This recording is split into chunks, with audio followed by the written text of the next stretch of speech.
मनातल्या मनातले कधी तुला कळायचे, वाटते का तुला पुन्हा मला चळायचे, पाहणे तुझे गळून वेड लावते अजून, आरजू है यही बस तुझे पायाचे, मनातल्या मनातले कधी तुला कळायचे, वाटते का तुला पुन्हा मला छळायचे. नमस्कार, मी अवधूत गुप्ते आणि तुम्हा सर्वांचं लुनार्स वॉकमेट खूप ते रिथी गुप्तेच्या ह्या भागामध्ये मी खूप खूप स्वागत करतो. ते दिवस खरंच निघून गेले जेव्हा असं म्हटलं जायचं की जोशी म्हटलं तर पार्ला, डोंबिवली, ठाणा किंवा जास्तीत जास्त वाशी. आपल्याकडे आज अशा दोन जोशी आलेले आहेत ज्यांनी अटके पार म्हणजे पार मराठीच्या पलीकडे जाऊन हिंदीमध्ये आपल्या अभिनयाचा झेंडा रोवलेला आहे. नक्की हा जोशी काकू दोन कोण आहेत ते आपल्याला कळणार आहे, पण त्याआधी बघूया आजचा आपला गुप्ते का फांडा. एकदा धर्मेंद्रच्या घरात चोर शिरतो. धर्मेंद्रला जाग येते आणि नेहमीच्या स्टाईलमध्ये धर्मेंद्र म्हणतो, कुत्ते कमीने. चोर म्हणतो, कमीने? ओके, कमीने तो. मेरे सपने में आई एक सुंदर परी और बोली, ऑल क्वेश्चन्स आर कंपल्सरी. आणि आता भेटूया अटके पार झेंडे फडकवणाऱ्या म्हणजेच हिंदीमध्ये देखील आपल्या मराठीचा भगवा फडकवणाऱ्या दोन जोशी काकूंना, अर्थातच सुहास जोशी आणि रसिका जोशी.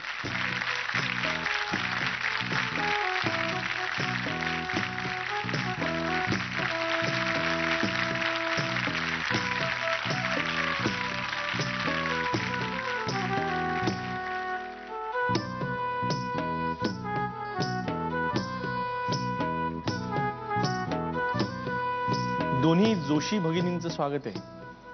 तसं खरं तर खोबराकडे आडनाव जर का असेल तर तुम्ही एकमेकांचे कोण लागता का विचारलं तर ठीक आहे, जोशींना विचारायची गरज नसते. पण तरी तुमचं काही नातं नाही ना असं म्हणता येईल. प्रपंचमध्ये आई आणि मुलगी होतो त्यामुळे ते कंटिन्यू झाले, अजूनही तसंच आहे.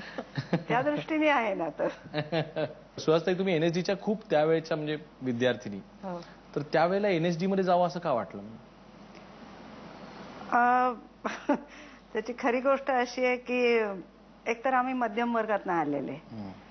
त्यावेळची परिस्थिती अशी होती की नवरा बायकोनी दोघांनी कमवल्याशिवाय घर काही चालणारं नव्हतं.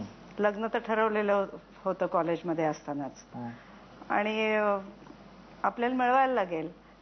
बरं, एकंदरीत अभ्यास येत हातातच, त्याच्यामुळे अशी काय अगदी मोठी कुठे नोकरी मिळणार नव्हती. बँकेत क्लार्क तरी व्हायचं किंवा असं काहीतरी. पण नाटकाची आवड इतकी लागली होती कॉलेजपासून की मी म्हटलं मला नाटकात काम करायला आवडेल.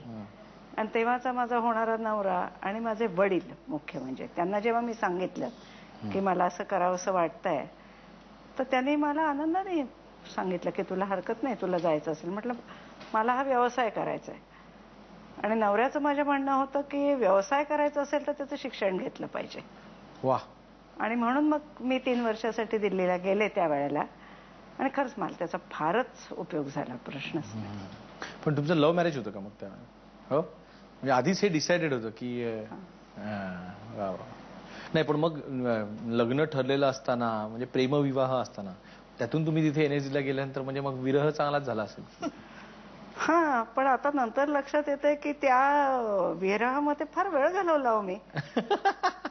म्हणजे प्रेमात पडणं हा आता गुन्हा आहे असं आता नक्की मला वाटायला लागलंय की ती आठवण येते, मग ती पत्रच नाही आली आहेत. अरे याच्यात अभ्यास बाजूला राहिला ना.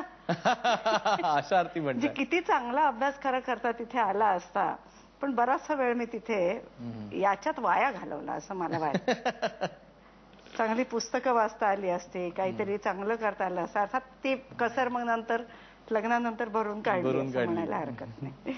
रसिका जोशी म्हणजे आईचं मॉडर्न रूप म्हणजे रसिका जोशी असं एक आता झालेलं आहे. रसिका, रीमा मग आपल्या सुलोचनाताई अशी आईची इमेज असताना आईच्या भूमिकेत असं मोठा रोल करणं, तर भीती नाही का वाटली इमेजचं काय होईल आपल्या वगैरे असं?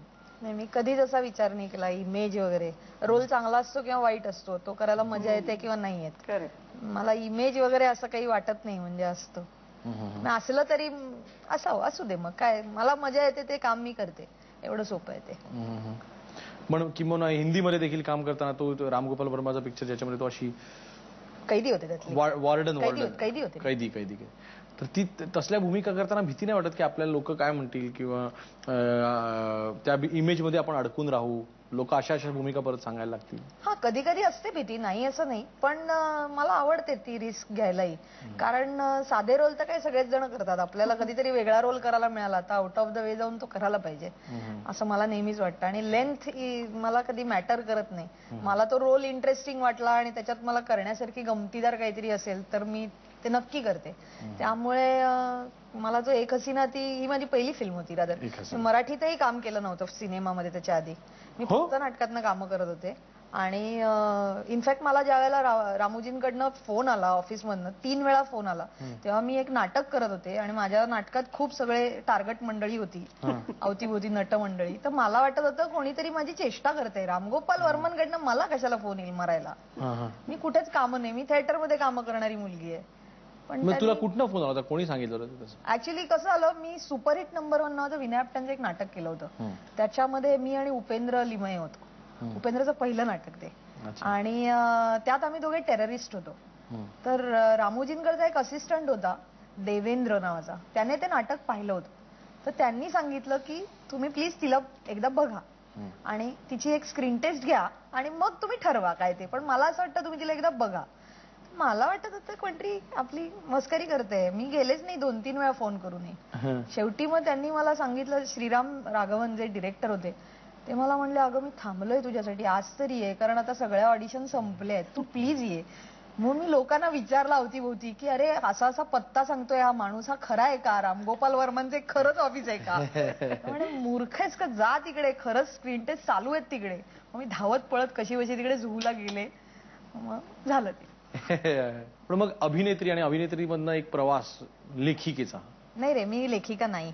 म्हणजे आय टोटली डिनाय की मी लेखिका आहे. म्हणजे नाहीच, माझ्यावरती आळ आलेला आहे की मी लेखिका आहे. काय पण मग व्हाईट लिलीची कल्पना कुठून आली?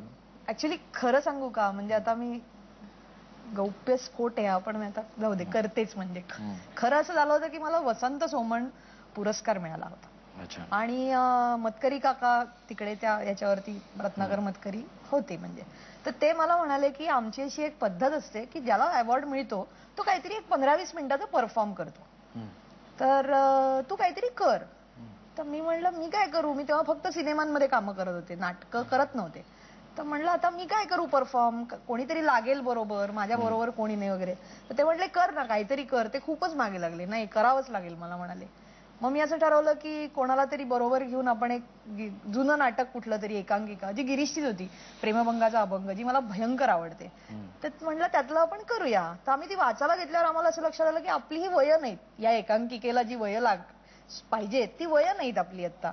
मी आणि मिलिंद फाटक माझा मित्र, आम्ही दोघांनी ते वाचायला घेतलं. तर म्हणलं आता मग काय करूया, म्हणून आम्ही म्हटलं की एक 20 मिनिटाचा काहीतरी लिहूया आणि परफॉर्म करूया. म्हणून आम्ही एक 20 मिनिटाचा एक चॅटिंग वरती एक आधारित, चॅटिंग करणारी 2 माणसं, एकमेकांना कधीच भेटलेली नाही, अनॉनिमस चॅटिंग करणारी, एक दिवस भेटली आणि एक बॉल मध्ये भेटून त्यांनी एक सीन केले, म्हणजे ते भेटले एकमेकांना. अशी त्यांची पहिली भेट आम्ही लिहिली. पण ते लिहिल्यावर आमच्या लक्षात आलं की ह्याला काही सुरुवात मध्य शेवट असं काही नाहीये, ते एक सरळ एक छान सीन वाटतोय.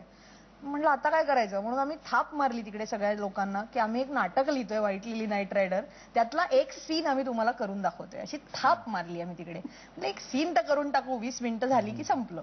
त्याप्रमाणे ती झाली, मस्त झालं, लोकांना आवडलं. म्हणलं चला संपला आपल्यासाठी विषय.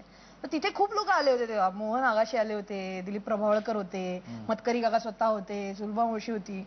त्या सगळ्यांनी मला नंतर आपले कुठे कुठे मला भेटले तेव्हा त्यांनी विचारायला घेतलं काय किती आलं नाटक, दाखव, वाचून दाखव, कधी करतेय. म्हणलं मिलिंदला, म्हणलं मिलिंद आता आपल्याला लिहायला पाहिजे, इतके सगळे आपल्याला म्हणतायत, तर आपण एक लिहून बघूया, फार तर काय होईल, वाईट असेल, आपण आपल्या जवळच्या लोकांना वाचून दाखवू. लकीली माझ्या अवतीभोवती माझा नवरा गिरीश जोशी, मित्र विवेक बेळे, चंद्रशेखर फणसळकर, इतकी मोठे मोठे छान छान लेखक आहेत. वाचून दाखवू ना, फार तर काय आपली इज्जत काढतील आणि म्हणतील कशाला तुला नसते धंदे, बंद करेल. ठीक आहे ना, काय कोण फरक काय पडतो, लिहून बघू. म्हणून आम्ही ते लिहिलं आणि ते त्या लोकांनी वाचलं आणि ते म्हणाले की अजून याचे 6-7 ड्राफ्ट लिहावे लागतील, कल्पना सुचली तुला, पण हे असं नाही करता येणार. मग खूप त्याचे ड्राफ्ट झाले आणि मग एकदा एखादी गोष्ट करायला लागली की त्यात आपल्याला मजा यायला लागते ना, तशी ती हळूहळू मजा यायला लागली की आपल्याला जे म्हणायचंय ते कसं कळेल लोकांना, याच्यासाठी काय लिहायला लागेल, काय शब्द वापरावे लागतील, ही जरा गंमत मग येत गेली आणि त्यातनं लिखाण झालं, मग डिरेक्ट केलं, मग त्याचं मी कामही केलं, असं ते सगळं होत गेलं पुढे. फॅन्टास्टिक. मस्त मस्त. अशा प्रकारे दोन छान प्रतिभाशाली व्यक्तिमत्व आज आपल्याला इकडे लाभलेली आहेत. त्यांच्यावर खूप खूप गप्पा मारायच्या आहेत आणि त्यांना काय खुपतं हे विचारायचं आहे आणि आपल्याला काय खुपतं हे त्यांना सांगायचं आहे.